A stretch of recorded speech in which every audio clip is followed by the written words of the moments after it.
Blog Talk Radio. Live from the nation's capital, it's Quintessential Listening, Poetry, with host Dr. Michael Anthony Ingram.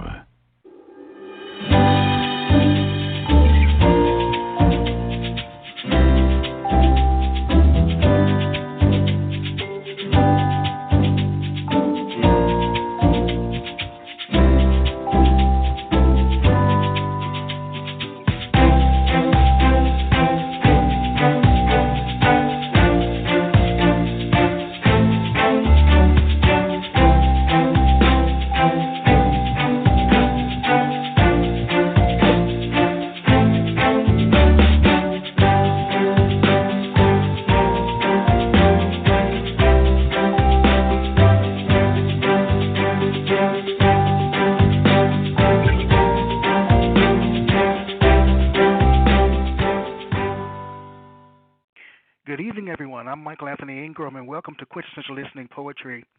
Tonight, I'm here with Kat Gogan, Matt Rifenburg, and Joshua Michael Collins to discuss the play Unstoppable by Design. The play highlights the life of Mr. Rifenburg, who endures throughout a journey of life's obstacles in pursuit to achieve success despite the possibility of failure. Matt, your story is very powerful, and I'd like to thank you for being here tonight and your willingness to have your story brought to the stage. Thank you very much for having me and us. Oh, you're more than welcome. All right. And Kat and Joshua, I'd like to thank you as well for bringing Matt's story to life and for creating such a powerful theatrical experience. Oh, thank you for having us to share it with everyone. It was a pleasure of mine, and thank you for having me as well.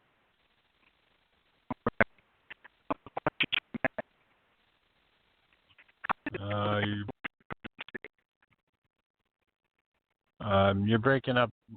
I can't hear you again.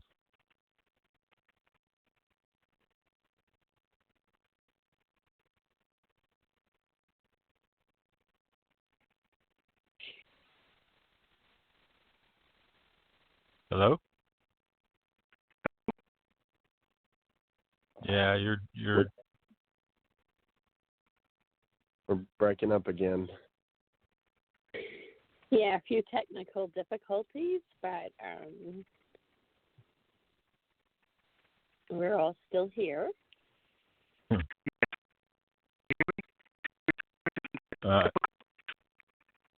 No, you're broken up. Can't hear you. I'm wondering if it's weather induced. There was a thunderstorm here earlier. Yeah, that could be. It's a little bit better, but you're still broken up. Okay, now I can hear you perfectly now. Okay, Yes. Now I can hear you. Yeah, it must be due to the weather. Yeah. Okay, what was your question? Let's continue I'm as much sorry. as we can. Let's just continue as much as we can, and if we find that we can't go any further, then we'll reschedule for another evening. Okay, that's fine. All right? That's perfect. So again, the question that I asked is, how did you feel about having your life portrayed on stage? It was pretty interesting. Having all these personal things put out there is a little disconcerting, but I figured if my story would help other people overcome some of the things that they might be going through and give them some hope and help them to become unstuck, I figured it was worth the whatever embarrassment or, trepidation I might feel. All right. Well, would you mind sharing a little bit about your story? So where do I begin?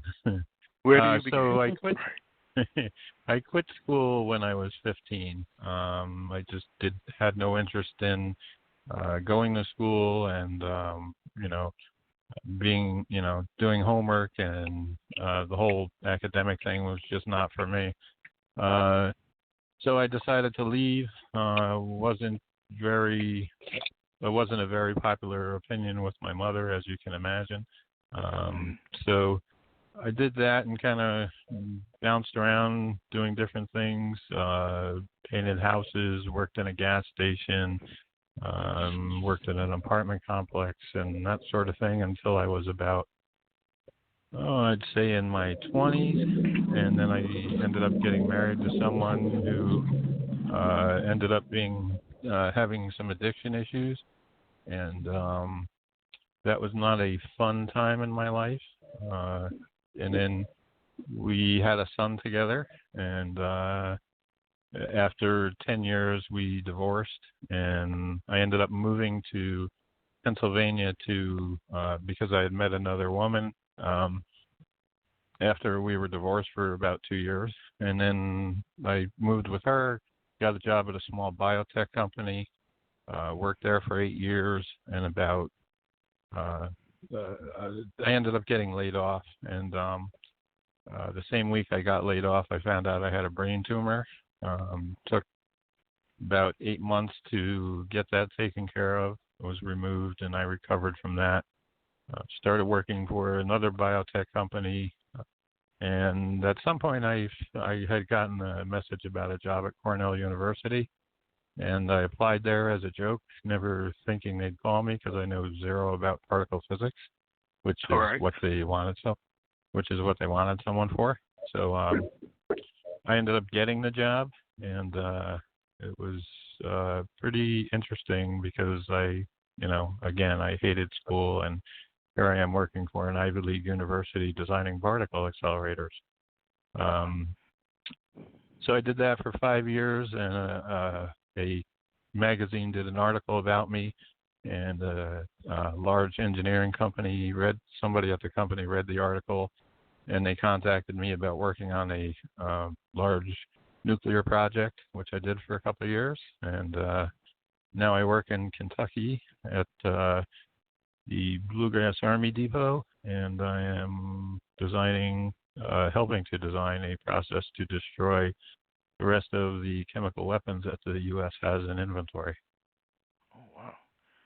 Well, thank you. Thank you for sharing your story. Oh, that is quite a story. William Shakespeare made the statement, he wrote the following words, rather, that all the world's a stage, and all the men and women merely players. They have their exits and their entrances, and one man at his time plays many parts. And that's from As You Like It. You've had a life. You've lived a life. Yeah, I think so. Hopefully it's not over, and I don't think it is. I mean, my feeling is, nothing is over until I say it is. All right, I like that. Well, let me ask this question. What new information did you learn about yourself from this production, from being a part of this experience? What new did you learn? I learned that I had a story to tell, and that, Kat, at first I was a little reluctant to, do the project, and Kat kind of pointed out to me that, there is some merit in what I've done, and, people will get something from the story. So, I've come to terms with that, and I feel like, it can be a way to create some dialogue for people, and maybe help them in some way, and that's really what I'm interested in doing with it. And where do you go from here with your journey? What's next on your list? Kat and I have decided that we're going to write a book. It'll be similar to the play, a lot of different stories and lessons that I learned, and things that I can put in there to help people with, and hopefully it'll be a success. So, all right. As far as me personally, who knows? Maybe NASA, maybe SpaceX, something like that would be cool. All right. Thank you very much. Kat, questions for you. All right. Are you ready? You made this statement on Mark Anthony Rossi's podcast, Strength to Be Human, that I want to write plays that engage the audience in thinking and questioning. And then with those Yeah. results, I want to go a step further and have my plays be a catalyst for action, even if that is just beginning a discussion about a difficult subject to talk about. Tell me more about that. Well, I mean, I know a lot of, some plays or movies or whatever you might write or for entertainment, just to make you laugh there's all kinds of purposes. But for me, things that I'm drawn to for writing subjects, they are usually things that address social awareness kinds of issues and things that I think have the potential, at least, to start a dialogue or to make someone think or re-examine and then to take some type of action, whether that's personal action or on a larger scale. So that's really the writing that appeals to me most. And, obviously, I from time to time do silly kinds of writing, as I call it, that really, to me, doesn't have much of a purpose except for to make someone laugh for a moment or whatever. But my serious writing or what I would want to be remembered for writing are generally a little mixture of comedy, but mostly drama, and always with some type of issue. And I try to, choose an issue and stay neutral. Like, I don't want to be the person who says, this is the way you need to think about this issue. I just want to examine the issue and then let people, speak to them however it will, as far as the action that they need to take. What's the first hook that gets a new play started for you? Is it an image, a theme, or a character? For this particular play or just in general? Just in general right now. Sometimes it's been something as simple as a typo, that there's always a trigger, and I won't say it's always. It's seldom a picture. It's mostly a trigger that comes about whether it's someone says something or something comes out the wrong way. Or someone's just saying, like, what if, this happened, and then it just triggers something in my mind. That's the way it works for me. So there's a trigger, and it's usually a verbal kind of trigger, whether I see it, written or spoken. It's usually words. Okay. So I'm not really visual like that. All right. Well, as we think about Unstoppable by Design, what were the circumstances which led to your reading the Core article? And for those who don't know, Core is a place to gain and share knowledge. It is a platform to ask questions and connect with people who contribute unique insights, and quality answers. Well, I guess it's my own story, as you were saying. All the world's a stage. Yes. In September of 2017, my father, who I was very close to, was having abdominal pain, and so I took him to the ER. He walked in, and everything seemed to be that possibly he had an infection or a little dehydration. We thought maybe some kind of stomach virus or something. But they admitted him for observation, and it appeared with the antibiotics, and they had given him some fluids that he was doing better by the next morning when I called to see how he had been for the night.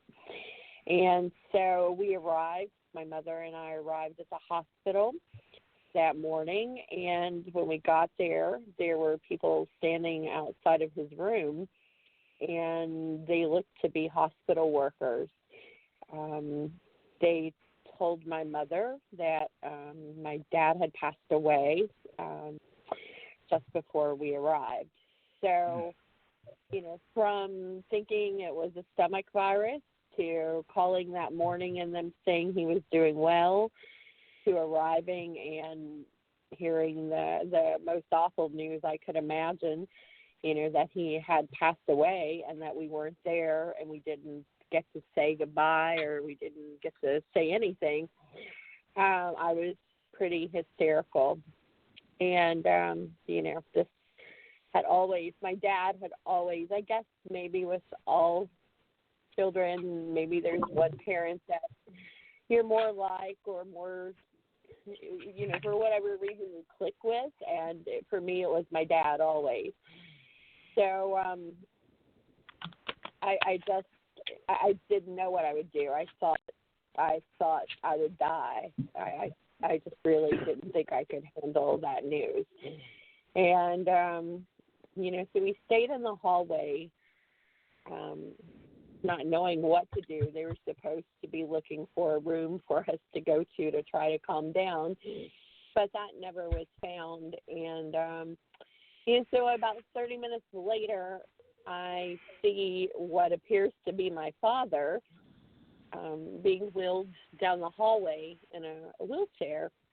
And I'm thinking, am I seeing, am I hallucinating? Am I dead? Are we in the same, are we both dead? I just could not process seeing him because I had thought he was dead for 30 minutes. But as it turned out, there had been a mix-up of patients, and someone else was dead, and it wasn't my father. Wow. So it was, that was a trauma then of its own, of trying to readjust to the fact that he was alive. And, of course, people will always ask, like, why wouldn't that just be, like, all happy? But, it doesn't work like that with emotions. Like, I couldn't just turn the switch on and off from the most terrible thing that ever I could imagine. Of course, part of me was so glad, and I expressed that with my dad by hugging him. And, he was like, "What's wrong with you?" Because I was crying, and he had never seen me that way. And I had never been that way because there was nothing that ever could have affected me to make me that way until I heard the news of my dad dying. But, we spent the rest of the day together, and I went home that night. It was really hard to process it all and to try to, find some sleep so we could go back the next day. But a little after 5 that morning, the phone rang, and I could see it was the hospital's number. So obviously I knew calling at that time it probably was not going to be good news. So, the nurse said that my dad, that his heart rate had slowed and they needed us to come to the hospital. But, long story short, before I even got out of the door to go to the hospital, they called back and said my father had passed away, and this time it was for real.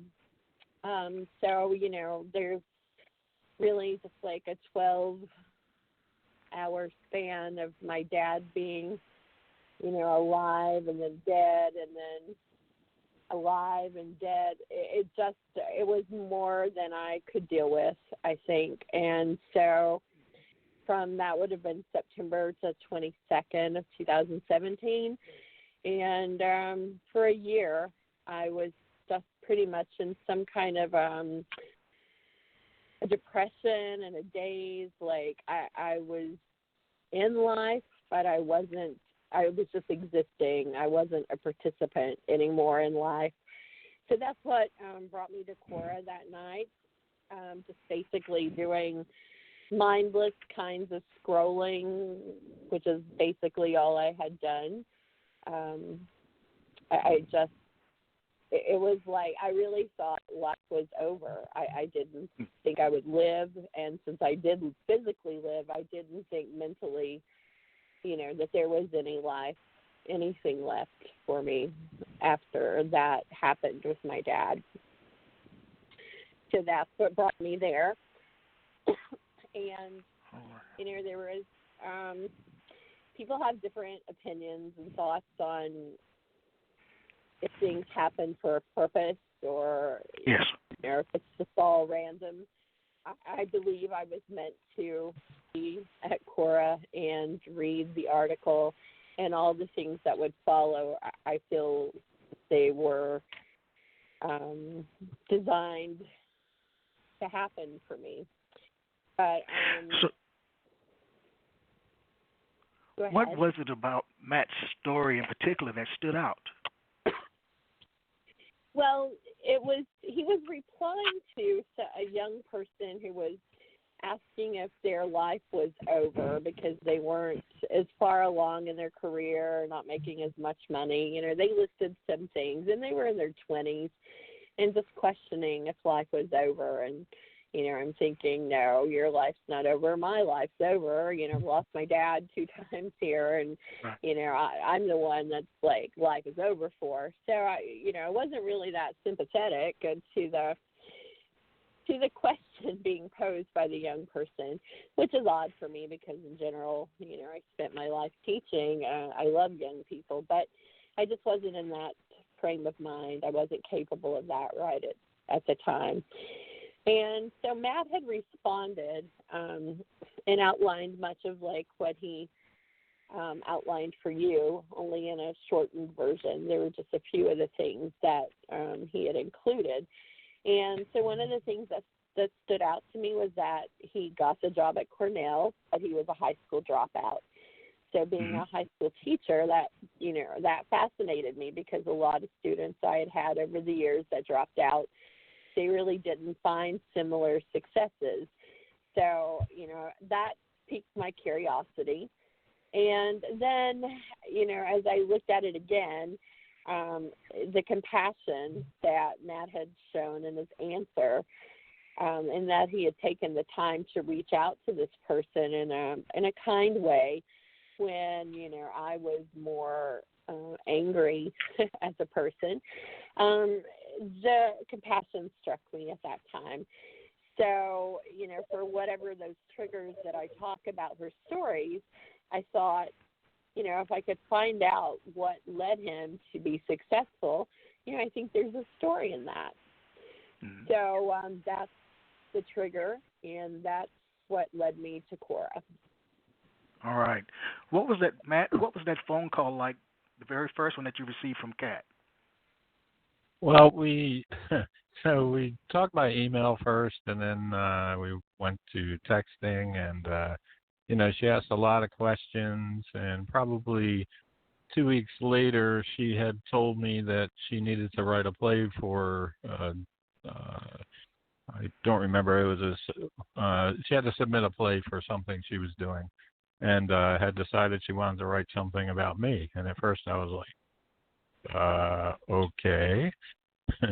And then after the so she sent me a list of questions which I wrote answers to and sent it to her, and she wrote the first draft of the play from that, and then 80,000 more texts and phone conversations, and we had hammered out the first version of the play. It's changed a little bit since then. We tried to change it to be more real, and I guess it's all real, but just more true to life for me. She had me doing some things on the play that I wouldn't normally do, like crying, and I said no, that's got to go. So no crying for you. All right. Right. Yeah, she'd have me wearing a bow tie if she could get me to do it, but no. I'm not giving up my. So, Kat. Well, I was going to ask this question, Kat. As you thought about what you'd read, what made you think that would work for the stage? Well, at that moment, I really didn't think that far ahead. I just thought it's the first time that I've had any kind of thoughts of writing or doing anything. And so, it wasn't a well thought out plan, that's for sure. And then when I started writing these questions and started finding out, it's way more than just getting a job at Cornell and he dropped out of high school. I mean, there's the brain tumor, there's addiction, there's all these other things. Then I'm thinking, I've got this person excited. They've shared all this with me. And what if I can't do it? What if it's not going to play out on the stage? So that did cross my mind. But, things don't I don't give up easily. Let's just say that. So, what appears to be like an obstacle, you could tell me no 500 times, then I'm going to ask 501 or whatever. I'm not easy to throw in the towel. So, once I just kept thinking, I am going to write this story. I don't know how, but I'm going to. And once I decided how it was going to be structured, is that we're going to structure this, starting with the Cornell interview, and then all of the questions and so forth are going to trigger flashbacks, and that's how I'm going to fit these events of his life in. So once that came to me, the structure, it pretty much wrote itself after that point because he had given me all the information. I knew what I wanted to do at that point.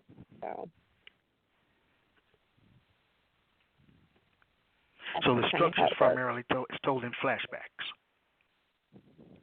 Yes, it takes place, within the confines of the interview. But, as they ask him questions about previous work experiences or challenging personal experiences, as he's starting to give the answer, then the answer will flash back to these particular things in his life. Now, we're talking how many months from the time that you and Matt started talking until the first performance? How long did it take? The first performance was May 10th. As far as it's when Camp High School. I like to give a shout out to them because they're great. And Mason she is a student from that school and was in the cast. So I want to definitely say how proud I am that they're the school that premiered the play. But we wrote the play. I mean, the play was ready it could have been performed probably within, Matt, 2 months? Yeah, probably. We did have a reading on St. Patrick's Day, which was ironically the same day as the surgery that I had for the tumor, and it was also my mother's birthday, which was kind of interesting. What are the chances of that? We had no input into the date of the reading. It just got assigned. And then, there's just so many things that happened in this. I mean, nobody would even believe it. But I know you will. And all the listeners will after they hear it. But truth is stranger than fiction. Well, question for you, too. What did you learn about yourself from writing Unstoppable by Design? Cat. Yes, we sort of have this thing where I'm the one going first, so I should have known that. In the writing of it, I feel like that I was writing a message that was meant for me. I needed to become unstuck. And even though it was Matt's life that was, detailing how it happened for him, I was the one telling that story. But the message I was telling, I feel like, was for me. I needed to get unstuck from this grief and depression and hopelessness of losing my father. And I needed to move forward again. And that was the message that I got from writing it. All right. Being a noted playwright, what advice would you give someone who's just starting? I think you really have to like with anything, you have to feel like that's what you want to devote a lot of your time to, and that it's not going to be just the fun stuff. Like formatting the play and sending it to publishers and doing all the things that are not fun. That's going to be a bigger part of it than thinking of the plots and, seeing everybody in the audience stand up and get a standing ovation. I think my first thing would be to make sure that you're really committed to doing the dirty work, I guess, or the things that nobody tells you about, the non-glamorous parts. And there's a great quote in the play, which I'll let Matt tell about that later because it really applies more to him in many ways. But it is true. So I would think that's the first thing, is making sure that you're committed to doing it. And then, after that, I think researching the markets is very important, because you can have a great play, but if publishing company, if it doesn't fit the demographics that they're marketing to, they're not going to accept it. So you really need to do your research and make sure that when you submit the plays, that you have a good idea that it's going to fit into that market. Because, you could write a great play, and if no one ever performs it, it's going to be on your computer, and that's not really going to benefit anyone. So it's more than just the writing, and you have to be committed to doing all of the work. And what were some of the... Okay, go ahead, please continue. Accepting of rejection.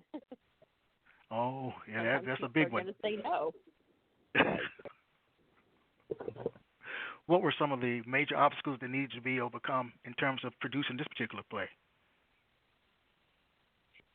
I think a large cast is one obstacle. A male-dominated cast is another obstacle, especially if you're gearing towards the high school market. There are more females in drama programs generally, and also they're not necessarily looking for a large cast. And then you've got the flashbacks. So you're going to have to either use lighting, or you're going to have to figure out ways that, how are you going to have these actors on stage how are you going to change the scene so quickly? So I think, those would be the biggest obstacles if I was the one directing the play. I think those are obstacles. What are you working on now? So don't let that hold you back. Okay. What are you working on right now? We've started the book. We've outlined it. I've actually started writing the first chapter, and I think it's going along well, and I think it will be an equally good product once we're finished, although the time frame will be a bit longer than the play, I think. All right. Well, where can readers learn more about you and your work? Where can we find you? I have a website. Yeah, I have a website, so you can go to www.mayihaveYourAttentionPlease.com, and you can see video performances of different plays and, upcoming performances, biography, those kinds of things. Right, because that's where I found you. Oh, well. So, yes. So, again, I did my research. I would say that Matt also, when I first had contact with him, and I'm sure he first thought maybe you sure you're a playwright or whatever, but, he actually had done some research too. So. Oh, really? I was like, this could be like some just, crazy woman who said, I want to write a play about you. And I was like, That's true. So she was legit. It was my pickup line, So we both checked you out. And I am legit, Joshua. America. You are legitimate. That's correct. Joshua, it's time to bring you into the mix. What inspired you to take up acting? Well, when I was a child, I played baby Jesus at church in a play, and I've been acting ever since. Oh, that's a great way to start. But but my first spoken lines were in 5th grade, and I knew instantly that was for me. And once I got into high school, the only drama program around was Kathy's class, and I just felt at home. And when I'm acting, that's really the most alive that I feel. All right. Well, how did you prepare for the role of playing Matt Rifenburg? How did you prepare? Well, for Matt, I felt an instant empathy. For one, I've had similar type situations. I once dated a girl who had a substance abuse problem, and I understand how frustrating and how much damage that can do to a person's mind to love someone that loves something else just as much, if not more, than you. I'm not saying that's what happened in his case, but anyway. And towards the end, and towards the end of the outtake that you'll hear from me, as an artist, we all have a certain goal, and when you achieve that goal, that's just how I imagined I would react in that situation. What was it like that very first evening when Matt was in the audience and you were portraying him? What did you feel? Well, I felt like I was. Well, actually, and one thing that I did leave out is I did actually meet him before I got to perform him, and all right, and so that helped out a lot. So all right. Well, one last question before we move into the reading itself. What did you learn about yourself from playing Matt in Unstoppable by Design? What I learned about myself is that it's okay for me to take a path that's not the norm to get to where I want to be in life. And like myself as an actor, I'm a little bit older, and I'm not moving out to Hollywood to take the normal route like I probably should. But if I can make it here, why can't I make it anywhere else? And that's just it. It's more of an inspiration to me, that knowing that I can take a different route to my goals.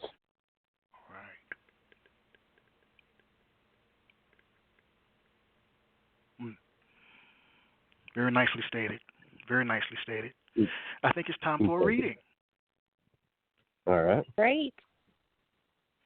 All right, Kat, you want to set this scene up? Want to set it up? Kat, go ahead. And Mason Mitchell. Oh, yes, hello. Hello. How are you tonight? Good, how are you? Great. Welcome to the show. Oh, thank you. I look forward to hearing you read. Thank you. All right. So, Kat, would you like to set it up for us? I think actually Josh is prepared to set up the scene. So we'll turn it over to Josh. All right. So here's a reading from Joshua Michael Collins and Mason Mitchell, a reading from Unstoppable by Design. In this scene, it starts out at the interview, and then I'll read some of the screen directions, and you'll know where we're going. Most of the time in my work experience, I have worked pretty much independently and haven't really encountered a difficult person that stands out. My personal life has had a few. One thing that really has a lot to do with how I got here today took place when I was married to my first wife. Scene flashes back and lights come up on a living room. Matt is pacing the floor. Kelly is staggering in. Kelly! That's me. I'm pretty sure I know your name by now. What I don't know is where you've been. I've been out. Yeah, that's it. Out. I know you've been out. You always were the observant one. Did you pick up any beer? Kelly goes to the fridge and starts tossing food items out. Matt goes over to the fridge and tries to pick up the items she tosses. Kelly tosses a ketchup bottle, which hits Matt in the head. Kelly, stop, damn it. That hurt. Oh, lighten up. It's a plastic bottle. Are you a pansy? You're going to wake up Justin. Will you please keep it down? Kelly, will you do this? Kelly, will you do that? What even? Not one freaking beer in this whole house. You're useless. I'm useless? Did I stutter? You sure as hell did stutter. And you're staggering all over the place, too. It's 2 a.m. and you're just getting home. I think I deserve to know where you've been. No beer, no answers. Kel, I'm working 2 jobs and we have a 2-year-old that needs a mother and a father. He barely knows who you are because you sleep all day and stay out all night. We're not teenagers anymore. Now that you mention it, you are starting to look a lot older. I'm as hot as I ever was. And as drunk. You didn't seem to mind it when I was drunk, and we... Stop it. Kel, you've got to grow up. Justin needs us. He needs you. And so do I. I love you, Kel. I don't want to fight with you. You love me? I don't even see how you can say that the way you treat me. What? As soon as I walk through that door every night, there you stand with that accusing tone. Where have you been, Kel? Do you know what time it is, Kel? You need to grow up, Kel. I'm sick of being treated like a child. You're not my dad, and I'm a grown woman.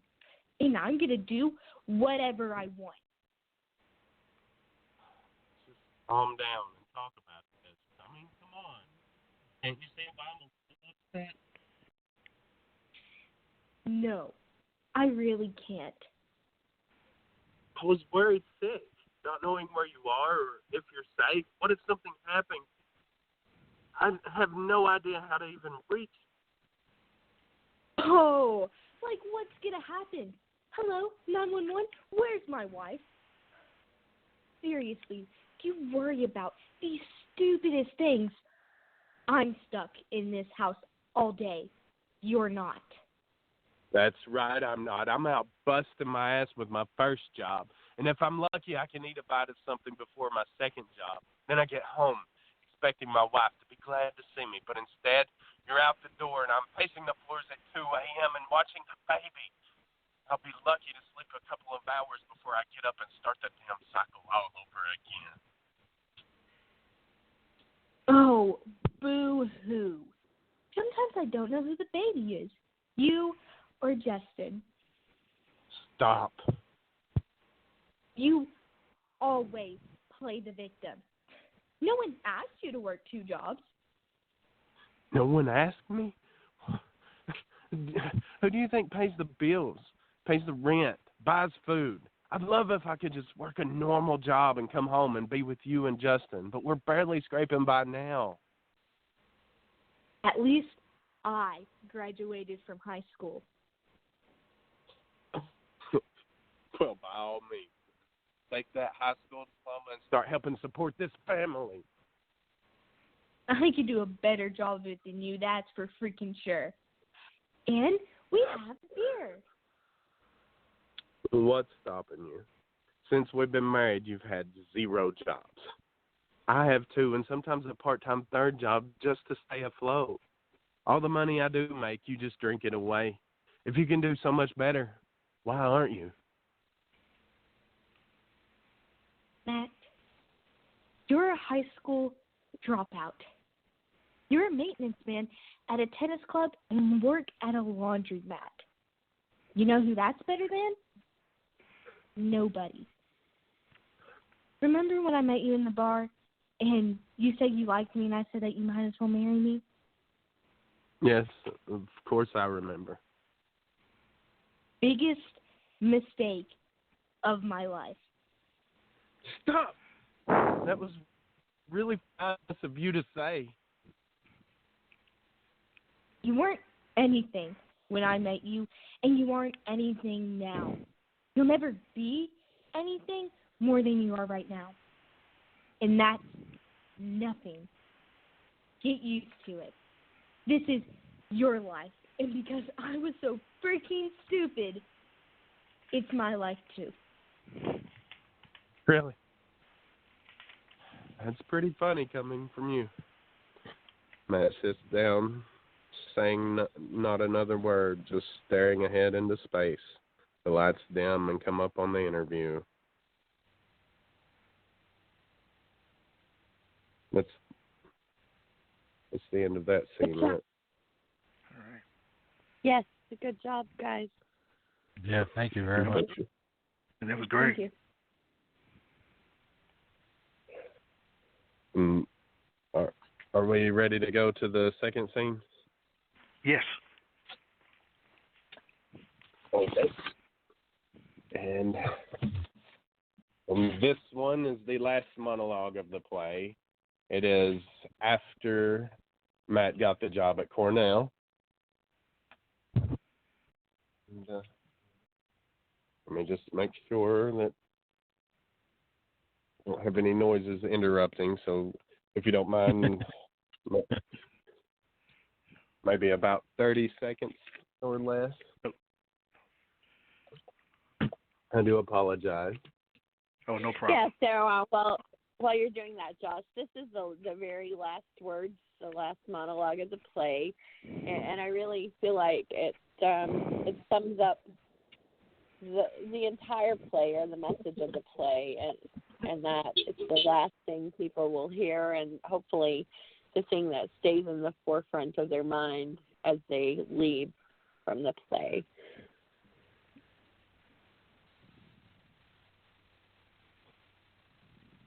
Sorry about that horn, guys.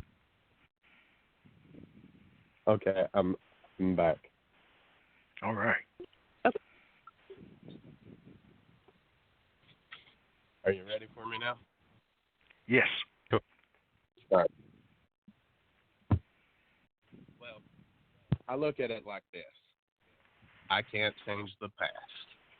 I can't predict the future, and for sure, I can't make anyone do anything they're unwilling to change on their own. Today is what I can change for me. Today, I can stop doing X and start doing Y. Today, I can execute at the highest level I'm able to. Today, I can live like there's no tomorrow, because when you get right down to it, there isn't. Life is pretty crazy. And these days it feels like I'm on the downhill toboggan, right towards death. The hill is steep. The toboggan is on fire and picking up speed. Today, I can hope I design the toboggan I'm on well enough so I can at least enjoy the ride. Today is all I have. Last fate. Sweet. Thank you, Josh. Thank you. Thank you. Great. Beautifully read. Today is all I have. Today is all that I have. That's such a powerful statement. Yeah, Matt is he's really insightful, and it made writing the play so much easier because he really put a lot of thought, not just for the play, but I think as he went through life and reflected, I really just am amazed at how insightful I think that he is. I'm glad you said is and not was. I'm glad she said is and not was. And not was. Oh, well, if you want me to change it. She keeps threatening to kill me off at some point because every play she's written has somebody who dies in it.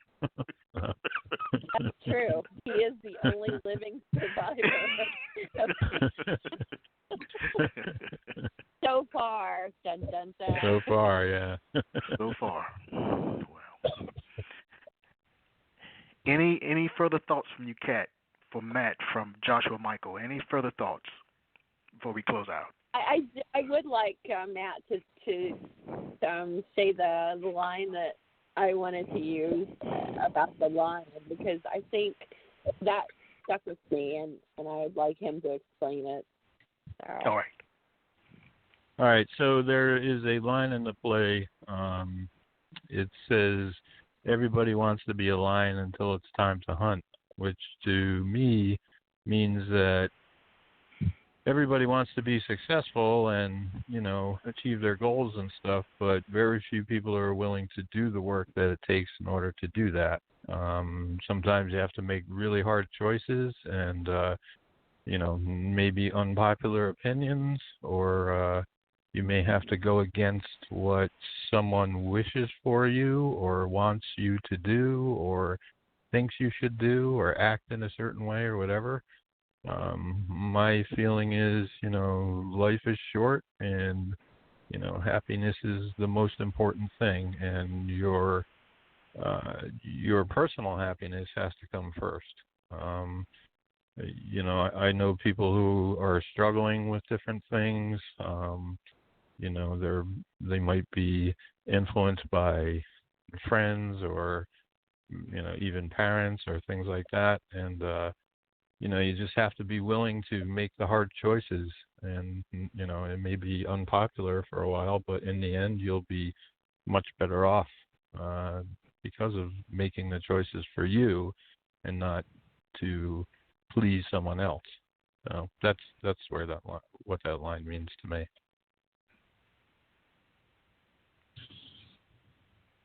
I'm just trying to allow it to sink in. That's very powerful.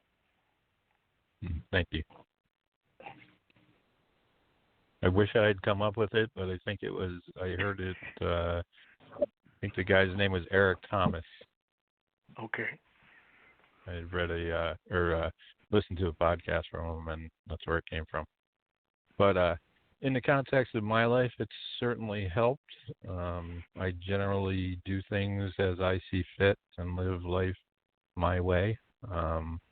You live by the sword, you die by the sword sometimes. Yes. You have to be accountable for your actions, and it's been not the easiest road. There are things I could have done to make life easier, maybe staying in school. I don't condone someone quitting school. I think education is a great thing. I've been lucky in a lot of ways, been in the right place at the right time on occasion. And, so maybe I've had, the opportunity to do things that people wouldn't normally do, whether it's by my design or, I've had help along the way because nobody does anything alone. So, it's just, for me, it is what it is. And, I don't think my life is overly special. I think, I'm a pretty ordinary guy for the most part. Some people may say differently. Yes, but your story is extraordinary, though. Your story is extraordinary. It's been interesting, some of the comments that we've received on, some of the stuff that we've done. I won't share them, but it's just been interesting. Let's say that. Okay. Interesting in a good way? Not always. Yes. Okay.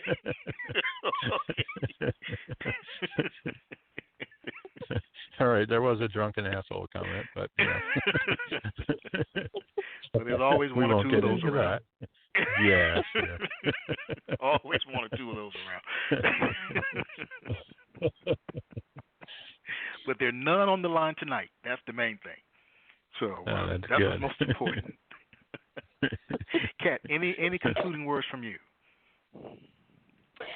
I just want to say, I think in conclusion that, this was a different type of writing for me, writing, something that wasn't fiction. And I wanted to, I guess I needed to step out of the role of playwright, where I was just sort of a medium of a storyteller, which is really Matt's life really wrote the play, and I just was like the vehicle that kind of organized it and put it together. And I also was the brain that saw that, that it really could make a compelling play.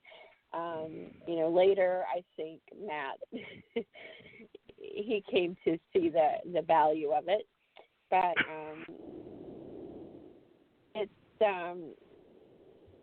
it is a compelling play, and he is a very unique person, and I think if we had more Matt, the world would be a much better place. Wow. That's my conclusion. All right. Thank you, Kat. Yeah, that was very nice. Very nice. Well, we've come to the end of the program, and I'd like to thank all of you, my guests, for being here tonight. The play Unstoppable by Design. The next part of the journey is a book. I look forward to purchasing the book. I'm sure it'll be somewhere on Amazon.com. So I want to thank you for calling in, and I want you all to have a very great evening. Thank you, Michael. Appreciate it. Thank you. You have a good night. evening. You too. You too. Bye-bye. Bye. Bye.